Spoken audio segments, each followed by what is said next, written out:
This is Rush Hour for kindergarten to grade 3, and you don't need any equipment. And this game can be used to teach students to observe and avoid unnecessary and dangerous contact in phys ed class. And thanks to Jean Chalet for another fun game idea. So you're going to start with the sidelines. You're going to have one group in the zone across from the other group at the bottom there. And this is an awesome large group game. So if you have a double class or a triple class, or you just have a lot of players, this is a great game to use. It's also a great game just for a regular size class too. You might just have to use half the playing area, half the gym for that. And you could also go, alternatively, you can go from end to end. So in a setup like that, what's important though is that the players are not too far spread apart from one another, so kind of bumping up with a shoulder to shoulder if possible.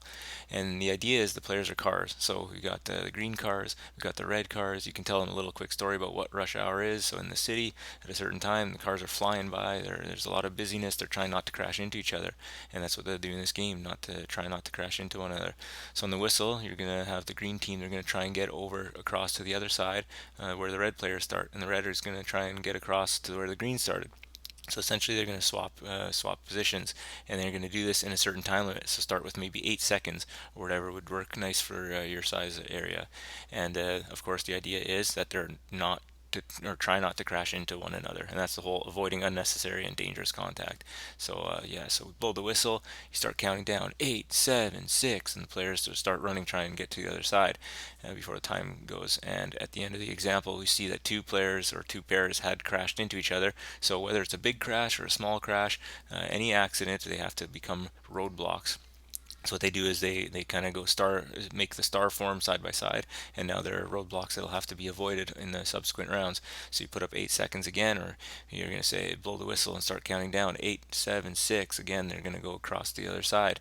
In this case, what happened? One single player there didn't crash into anybody, but didn't make it across the line before the countdown was over. So that player is also now a roadblock.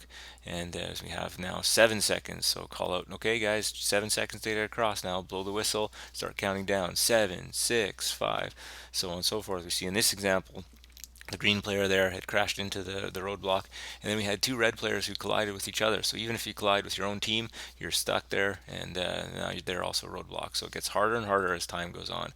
And so again, they'd be going just back and forth, back and forth. You can go 6 seconds, and then eventually 5, and then 4, maybe up to 3, depending how long. I don't think past 3, I don't think anyone make it across, but it's good for a lot of laughs. Kids have a lot of fun with this one. It's super simple, super easy. Thanks, Young Chalet, for your idea. If you've enjoyed this game, please consider subscribing for more games and visit PhysEdGames.com.